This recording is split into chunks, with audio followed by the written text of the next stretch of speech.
अस्सलामु अलैकुम। आप सबका इस चैनल पर बहुत वेलकम है। आज की तारीख 21 मुहर्रम 1447 हिजरी, दिन जुमरात। इस्लामी तारीख। हजरत इब्राहीम अलैहिस्सलाम को सजा देने की तजवीज़। हजरत इब्राहीम अलैहिस्सलाम की दावते तौहीद की खबर आहिस्ता आहिस्ता बादशाह नमरूद को भी पहुंच गई, जिसने खुदाई का दावा कर रखा था। बादशाह ने हजरत इब्राहीम अलैहिस्सलाम को तलब किया, मगर इस अजीम पैगंबर ने वहां भी अल्लाह ताला की वहदानियत और उसकी सिफात को खूब अच्छी तरह वाज़ेह किया, जिससे बादशाह लाजवाब हो गया और दुश्मनी पर उतर आया। अब वालिद, कौम और बादशाह वक्त ने मिलकर उन्हें सजा देने की तदबीर की और बादशाह के मशवरे पर कौम के लोगों ने एक खास जगह में कई रोज तक आग दहकाई, जिसके शोलों से आस पास की चीजें झुलसने लगीं। जब लोगों को यकीन हो गया कि हजरत इब्राहीम अलैहिस्सलाम इस आग से जिंदा बचकर हरगिज नहीं निकल सकेंगे, तो उनको उस आग में डाल दिया। मगर रब्बुल आलमीन की मदद और उसकी जबरदस्त ताकत के सामने उन कम अक्लों की तदबीरें कहाँ चल सकती थीं। अल्लाह ताला ने आग को हुक्म दिया कि ए आग, तू इब्राहीम पर सलामती के साथ ठंडी हो जा। आग शोलों और अंगारों के बावजूद उसी वक्त उनके हक में ठंडी हो गई और हजरत इब्राहीम अलैहिस्सलाम उसमें सही व सालिम रहे। इस कुदरते खुदाबंदी और मुअजिज़े को देखने के बाद भी लोगों ने ईमान कबूल नहीं किया, तो हजरत इब्राहीम अलैहिस्सलाम ने हिजरत का इरादा फरमा लिया और हजरत सारा रज़ी अल्लाह अन्हा और अपने भतीजे हजरत लूत अलैहिस्सलाम को लेकर फलस्तीन, नाबलस और मिस्र वगैरह की तरफ हिजरत कर गए। इस दौरान दीन की दावत का फरीजा भी अंजाम देते रहे।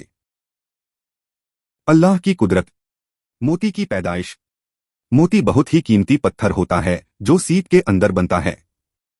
जब सीप के अंदर मोती बनने वाला मादा पहुंचता है तो उस पर चमकदार रंगों वाले कैल्शियम कार्बोनेट की तह चढ़ना शुरू हो जाती है। यह मादा मोती बनाने में अहम किरदार अदा करता है। इसकी मदद से चंद माह में चमकदार, कीमती और खूबसूरत मोती बन जाता है। आखिर समंदर की गहरी तहों में बंद सीप के अंदर इतना कीमती मोती कौन बनाता है?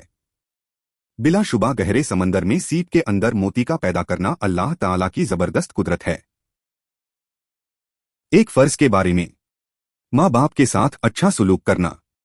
कुरान में अल्लाह ताला फरमाता है, हमने इंसान को अपने माँ बाप के साथ अच्छा सुलूक करने का हुक्म दिया है। उसकी माँ ने बड़ी मशक्कत के साथ पेट में रखा और बड़ी तकलीफ के साथ उसको जना है। एक सुन्नत के बारे में। हदिया कबूल करना। हजरत आयशा रज़ी अल्लाह अन्हा बयान करती है, रसूलुल्लाह सल्लल्लाहु अलैहि वसल्लम हदिया कबूल फरमाते थे और उसका बदला भी इनायत फरमाते थे। एक अहम अमल की फजीलत। जिक्र करने वाला जिंदा है। रसूलुल्लाह सल्लल्लाहु अलैहि वसल्लम ने फरमाया, जो शख्स अपने रब का जिक्र करे और जो अल्लाह का जिक्र न करे, उसकी मिसाल जिंदा और मुर्दे की तरह है। यानी जिक्र करने वाला जिंदा है और जिक्र न करने वाला मुर्दे की तरह है। एक गुनाह के बारे में। ईमान वालों को तकलीफ न देना। रसूलुल्लाह सल्लल्लाहु अलैहि वसल्लम ने फरमाया, जिस शख्स ने किसी मुसलमान को तकलीफ दी उसने मुझे तकलीफ पहुंचाई, और जिसने मुझे तकलीफ पहुंचाई उसने अल्लाह को तकलीफ पहुंचाई। दुनिया के बारे में। इस्तिगना इंसान को महबूब बना देता है। एक शख्स ने रसूलुल्लाह सल्लल्लाहु अलैहि वसल्लम से अर्ज किया, ए अल्लाह के रसूल, मुझे कोई ऐसा अमल बता दीजिए जिसको मैं करूं ताकि अल्लाह ताला और लोग मुझसे मोहब्बत करने लगें। रसूलुल्लाह सल्लल्लाहु अलैहि वसल्लम ने फरमाया, दुनिया से मुंह मोड़ लो तो अल्लाह तुमसे मोहब्बत करने लगेगा, और जो लोगों के पास है यानी माल व दौलत, उससे बेरुखी इख्तियार कर लो तो लोग तुमसे मोहब्बत करने लगेंगे। आखिरत के बारे में। अहले जहन्नम की फरियाद।